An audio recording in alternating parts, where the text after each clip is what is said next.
everybody. Welcome back to another episode of Sales Heroes, where we champion women in sales. I am Angie, and I'm here today with my amazing co-host, Ladonna. Hey, girl, how's your sales week going? Hey, Anne's really great. I mean, we just had the 4th of July, whoop, whoop. So that was super. Right? I had a blast with family. Off, right, in the week, at least one. Yeah, it was. And it was interesting because I assumed to be slower beginning of the week, and it was actually really packed full of all kinds of things. And so work related. But it was really nice to have, it was nice to have an extent. And this is the first time we've been in our home where we live now for the 4th of July. And we didn't go out. We chose not to. We went up to the hot springs in the morning, and then we were going to just see what it was like here. And we could see all of the fireworks on the Columbia, like a big chunk of fireworks on the Columbia River on the Washington side from our bedroom window. Right. Which was very fun. For all of our heroes out there, so we're both in Oregon, and in Oregon, there's always firework ban because of fires and stuff. But if you're in Washington, those people know how to party with fireworks. They have stands 24/7, 365. And so, to be, and your place is on the river there. So that's really awesome that you guys were able to see on the other side of the river all the fun things going on. I love that. Good for you. Yeah, we weren't sure. We weren't sure if we would be able to. So we were, which was really cool. I love it. So, yeah. What about you? Did you have fun? Yeah. Just hung out with some friends and got in the water a little bit because it's been so hot here in Oregon. So it's just kind of making sure that we're cooling off where we can and do a little bit of rafting and get out there and stay cool. It was nice to have a day off. I did work a little bit on Friday. So I like you, had a busy first 3 days and then was off on the 4th of July and then had to work a little bit on Friday and then to have the weekend. So yeah, it was a little bit busy, but totally worth it. I love it. Now today, we're here. What are you doing today? Yeah, now we're here. Today we're diving into something really crucial for anyone who is in sales, the common mistakes we make on sales calls, and more importantly, what we do instead. So what we do when we do make those mistakes, or things to do so we don't make those mistakes. Right? I know we've all totally been there. I don't know how many times I've gotten off a call and been, oh my gosh, did I just say that? Or I could have completely handled that better, right? And I think that happens to all of us, even frequently sometimes. But, learning how we can avoid those moments or anything that we can do, that's the most important thing that we want to make sure to share today. So let's just share with them kind of some top mistakes and then things that we can do instead. So mistake number 1, not researching your prospect. That is a huge mistake. Yeah, totally. One of the biggest mistakes is jumping into a sales call without knowing who you're talking to. You need to understand what your prospect, what their business is, what their pain points are, and how your product can help them. So really taking the time to investigate that person. And it's really easy to do that in this day and age. Yeah. I mean, Google, literally. So right? That, and then using industry peers to ask questions, but really make sure that you have as big an understanding as you can going in so that you're prepared. Yeah, absolutely. I mean, instead of the mistake of not researching your prospect, right? We want to make sure that we are telling them to spend time researching your prospect beforehand. So for my industry, I do a lot of 10K report reading. And if you've ever pulled up a public company's 10K report, it's like 100 and some pages, and you have to try to scroll through and see like, what is their cybersecurity initiatives? But understanding that information, researching the contact's role that you're going to be speaking to, any recent news about the company or the person, it can really go a long way when you are prepared. It really shows that you value that company, you value that contact, and you're genuinely interested in them and their business. And that really is like tip number 1, definitely research the company. Yeah, for sure. It helps you build a stronger connection. I mean, really, knowledge is power. And we reference this a lot: consistency, clarity, and confidence. When you have the knowledge, you're going to be more confident in your conversation. It's also going to make it easier for you to have conversation. You can drive conversation to get a better to build rapport, right? People buy Right. from who they know, like, and trust. So having the knowledge before going in is powerful so that you can be confident when you show up in that meeting. Exactly. And on that note, it just made me think there have been plenty of times I did not research the company. And you go in and you do your normal sales call. But then there's been a ton of times that I've researched the company and you just are more prepared when you go in and say, oh, I read on your recent report. Like, you can say where you got it from. You don't have to magically know this information. They like knowing that you took the time for them. They like knowing that you're trying to understand their business, so they don't have to explain it to you. You're already a leg up. So yeah, that's a good one. Yeah, knowledge is power. And then the second one that we're going to dive into is talking too much. That's hard for a lot of sales. If you can't see this podcast, I just have my hands over my face. It's my first. So yeah, speak to that, Angie. Talking too much. Yeah, it's something I've always had a problem with my entire life, which is a huge common mistake, is definitely dominating the conversation. And in sales calls, it should be about understanding your prospects and customers' needs, not delivering a monologue about you or your product. And that's something that I have struggled with my entire life. I've been a very, very chatty girl. And and there's a balance to it. But at the same time, my most successful moments have been when I just listened, right? And I think there's an old saying, like in the Bible somewhere, like, God gave you 2 ears and 1 mouth for a reason, right? We need to be listening more than we're speaking. Yeah, and listening to be really present in hearing them, instead of being someone that's just talking. Focus on asking open-ended questions, and an open-ended question is something that doesn't end in yes or no, right? We know this, but I just want to say it because maybe you're unaware of what an open-ended question is. Listening actively to their responses and then using that information to tailor what you offer that will serve them well. We oftentimes hear it called a pitch, and I don't know why. For some reason, that one just jabs me. It's not a pitch. It's what you can serve people with. In my opinion, this is simply just my opinion. You do want to know your elevator speech. You do want to, so I'm not like, pitch just for me feels like salesy, and it's more about you are selling, but you want to be serving a need. And so it's uncovering the need, right? So it makes the conversation more interactive, more relevant to them. And so in speaking to open-ended questions, it isn't natural at first when, especially like, say you're new in sales, say you're new to what you're doing in sales. I'm not new. I've been in my industry for a very long time. Open-ended questions they're like second nature to me, but when they weren't second nature, I have stepped out and worked in other industries. It's awkward. I have stepped out and worked in other industries. And so when I stepped into industries that were new for me, I would write open-ended questions on like a little postcard. Now we have our phones, right? That dated me. Just put it in your notes, some open-ended questions. Ask peers that you work with to create open-ended questions. When you're calling on this segment, what are questions that you ask to draw information from?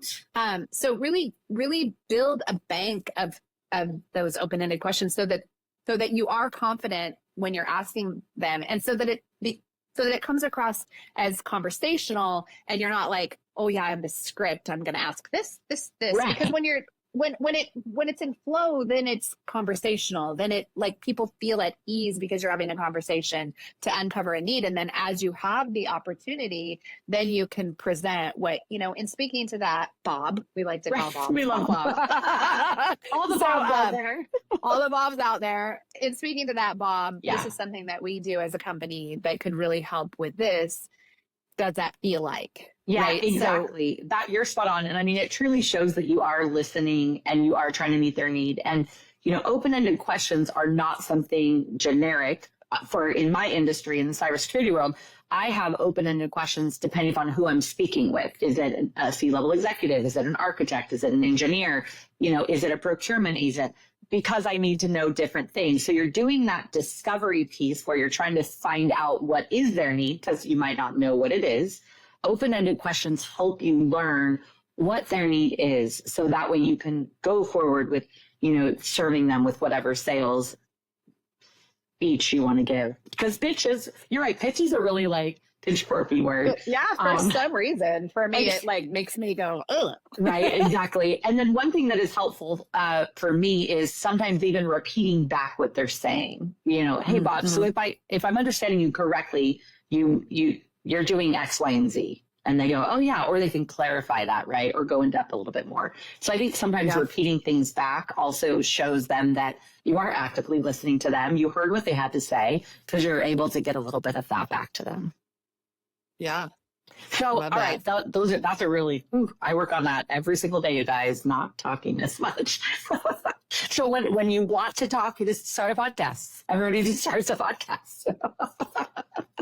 I always think of that too. At least I have a podcast with you, so there's two of us. But all the people that do podcasts by themselves, is it just because they want to talk? I don't know. No, just being funny. Mistake number 3. So this is a good one too. So not addressing the objections effectively. Talk about that one. We've all faced objections, but not handling them well can be a deal breaker. Ignoring or brushing off the objections makes you seem unprepared or dismissive. So, in addressing objections, I don't know why I'm not saying that well. I want to say objection, not objection handling. Yeah, effectively. So Angie, speak to that. Like how, what are your thoughts on that? Yeah. So so here's the thing. I always challenge myself on how many times people can tell me no. And we talked about this before. I always have the power of 7 no's. Can I get 7 no's from someone? So I think welcoming objections, it can be an opportunity to provide more information and build trust with the customer or prospect. So addressing any of them head on with well thought out responses shows them that you're not afraid of, well, I'm sorry, Bob, actually, I don't know the answer to that, but let me go research and I'll get right back to you. You're responding quickly, effectively. You're owning that you don't know this, but you're going to go get it and come back to them. So you don't have to know everything. You just need to be able to respond quickly, right? It not only will alleviate any concerns that Bob would have on something he might have said to me, but it'll also show that I'm confident in what I'm doing, what I'm selling, what company I'm representing, what product I am. So prime example on this one is in the cyber world, we do a lot of demos, right? We do a lot of presentations. Here's our product. Here's how it works. Here's the technology behind it. And so I was on a call this last year, and we probably had like 8 or 9 people on this call. And we had an engineer and discussing all of our product. And I remember the customer prospect we're trying to sell to asked a question, but our team was so excited to just get out the information. They said, okay, yeah, we'll address that in a minute. I'll talk about that in a minute. And so at the end of this entire situation, when we recapped with the prospect, like, hey, what do you think? What do you think of our products? She called it out and she said, you lost me when I went to ask the question or bring up a objection of your product. And instead of you addressing it, you wanted me to wait till the end when I just chose to not hear anything else you're saying because I'm still stuck on what it is that you never answered or addressed. And I thought to myself, okay, I need to be mindful, teachable moment to myself and whoever is on my team calls now with customers. I tell them that if they have an objection or a question, we can address it. Or if it's in an upcoming slide, say, thank you, Ladonna, so much for asking that question. It's a great question. I'm going to hit on that in 2 slides from now. Is that okay? And you would say, of course, because I'm going to be doing that for you. But by just dismissing it, that woman felt completely dismissed by our engineering team. And we ultimately did not win that deal, not because of that, from technical other reasons. But it just goes to show that the littlest thing, it doesn't even have to be you. Whoever is selling with you on your team, make sure that they're also following some good strategies like that. Right. It helps you learn more about really what matters the most to your prospects. Mm-hmm. Mistake number 4 is focusing too much on features and not on benefits. Yeah. So this is a big one because especially in the tech world, when you have a platform you sell and has all the features in it, it is very, very challenging sometimes to not talk endlessly about your features of your product, which can be totally overwhelming to the customer. And honestly, you can see the faces if you're in a boardroom with them. It's pretty boring to them as well. So the last thing they want to hear is you to word vomit all the stuff your product has in it, right? Right. So instead, you want to translate the features into the benefits that solve the prospect's problems. So an example of that would be instead of saying our software has a reporting tool, say our software's reporting tool will save you hours each week and help you make data-driven decisions faster. So you need to know what the pain points of the people you're speaking to are. I mean, that's another really important piece, right? Like if you know what the pain points are, then it's going to be easy for you to speak to the features, not the benefits, because you want to speak to the features that are going to address those pain points, address a fix for those pain points. Yeah, absolutely. It's totally about painting the picture to the customer about how your product will improve their life or their business. Yeah. Right. And they don't need it, right? They're there looking at it or whatever.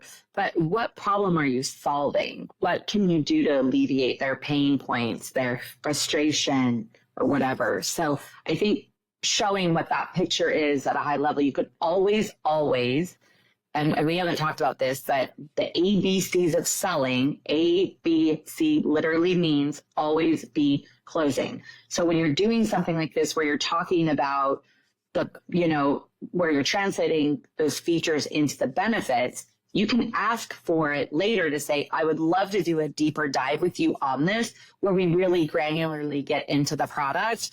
Are you open to that? Right? So you're able to get your features to them at a later date. It doesn't have to be at that one moment. So I think that's also really helpful too, about improving the life of their business, which goes back to things you and I, LaDonna, always talk about, is keeping our customer at the forefront of everything we do, truly serving them in sales, right? How will this help Bob? And I've been in situations where I pitched a product to a customer and during our discovery realized my product doesn't really help them. It won't. So I have to think quickly. Do I want to quickly sell this product to sell it and get a commission check? And then I'm dealing with the fact that they're going to call me like crazy because they know it won't work for them and they spent all this money. Or do I want to own it in that moment and say, what you're looking for is not something that this product will do effectively for you. So I don't think we're going to be the right person for this. And I built more credibility that way by stepping back from that. So yeah, split decisions have to be made in those moments. But I think when you get confident in your selling ability and you start having those conversations effectively, you'll be able to see. And you might be I have a lot of people that I know that sell to sell and get the commission to get commission. They also have a lot of side busy work on people that call them for things because they don't work. So we'll see how that goes. But anyways, we'll move on to the next one. Mistake number 5. This is a good one. Not following up promptly.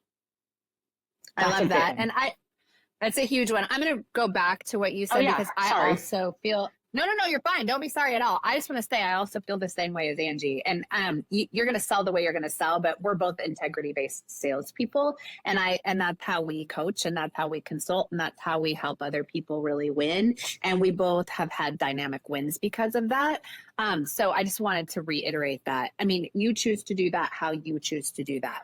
That is just opinion. But I would rather walk away from something if it's going to be ill-fitted or not the right, not work for someone.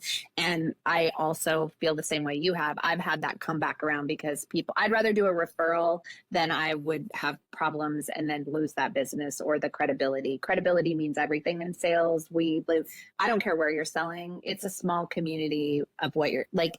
It feels like a great big vast world, but really is a small community, and word travels fast. So integrity should be at the forefront in your sales career, in my opinion. That's my opinion. Because it's brand damaging, right? And customers will not always stay at their own companies. They'll go to other companies. And when they go to those other companies where you really want to sell your product and it'll really work there, do you think they're going to pick up the phone to call you? No, they have the frustration with not. So, and that's, I just think, things we've learned through the years, and we've made the choice to choose to be that relationship seller, and where we are serving others more than anything else.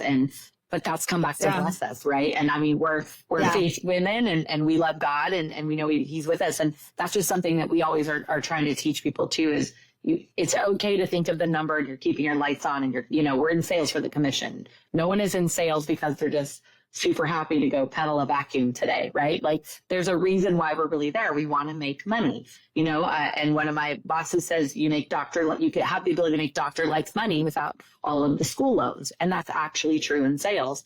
But yeah, I think being a servant seller is definitely where we are. So yeah. Yes. Yeah. So thank you for that, Ange. Not following up not following up promptly. After a call, failing to follow up promptly can lose you the deal. It sends a message that you are not that interested or that you're too busy. And this is one that I'm challenged with on a regular basis.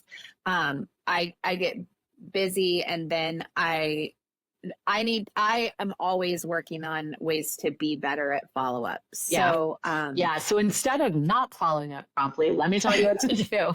So following up within 24 hours is really helpful because that's going to reinforce the commitment and keep the momentum going of the last conversation you had or visit that you had with them. So even if it's just a quick email summarizing the discussion or next steps, it'll show that professionalism and it'll keep you top of mind because they have in front of them what you guys talked about in a quick synopsis. So I think the biggest takeaway on this one is something that was said to us by, I think I heard it from John Melton, was remember that the fortune is always in the follow-up. So the fortune of anything you want to do and get and gain is in the follow-up to what your tasks you've been doing with that prospect or customer.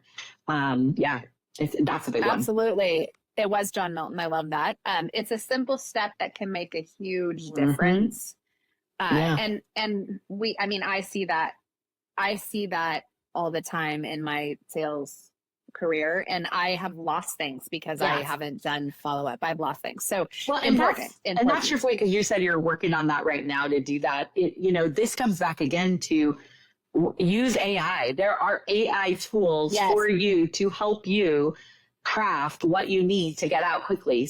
None of us want to be sitting in front of the computer. So we go back to that topic we had on another session, a podcast session, was utilize the tools you have, but make sure you're following up. Even if you have back-to-back calls, like some days I'll have 6-7 calls in a row, and I realize I've been sitting on my desk for 5 hours without a break. I still have to remember, who do I need to go back to say thank you for the call, thank you for the time, thank you for the information. Even if it's internal, I don't just do it to prospects and customers.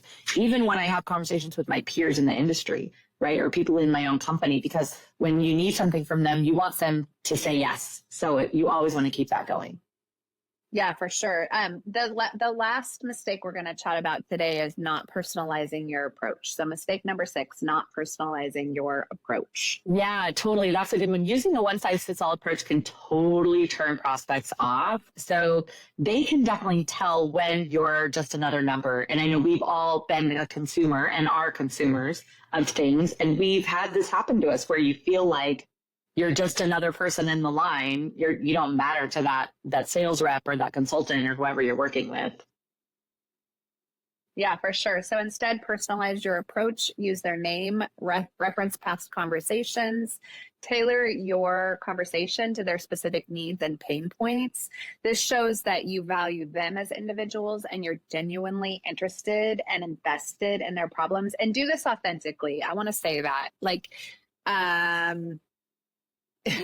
learn how to I have watched this happen in sales pitches where things are pulled up from before, but it doesn't feel like a genuine, authentic conversation. And I'm just like, this feels schmarmy to me. Yeah. And so just as you're this is where that confidence and clarity and consistency and the consistency of showing up and doing this on a regular basis, your conversations then become flow and authentic.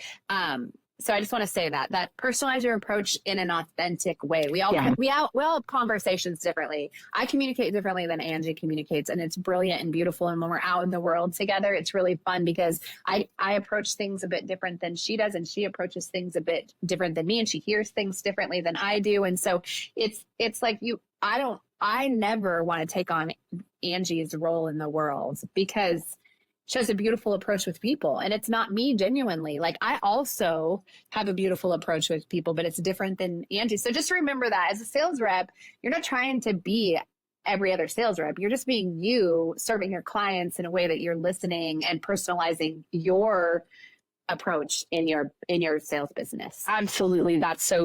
You hit it. So, I mean, personalization is definitely the key to building the relationship up with someone. And ultimately closing the deals that you're trying to do. I mean, none of us want to just be a number, right? No matter where we're at and what we're doing. I always try to put myself in my customer's shoes. How do I want to be sold to? How do I want to be educated by a new product I've never seen before? Do I want death by PowerPoint? Like, nobody wants those things. They want to know, hi, LaDonna, it's so great meeting you today. You really want to know who they are as a human, like coming off the weekend. So I see personalizing that relationship. A lot of other old school sales reps are like, well, that'll slow down your sales cycle and you're taking time to get to know them and it doesn't really matter. And that's fine, to each his own. But for me, I pride myself on the relationships that I have created in my role, whether I've sold anything to them or not. I know that I have a book of business that I can call on anywhere I go and say, hey, do you need this? And they genuinely will know my intentions are true. I personalize it to them. They know that there's no fluffy, weird sales fluffy stuff. Exactly. So, just remember how you want to be treated by the other sales folks and what you hate, and don't do that. Yeah, exactly. So that's today we covered 6 common mistakes, what to do instead. And remember, sales is about building relationships and really providing value. Yeah, exactly. By avoiding these mistakes and implementing any of these tips that we shared, you'll have more productivity and successful sales calls in your future. We can feel it. I love it. Thanks for joining us today, Sales Heroes. We hope you found these tips helpful. Yeah, don't forget to subscribe, leave us a review. And until next time, keep making those sales calls and closing all those deals. Thanks so much, everyone. Have a great day. Bye.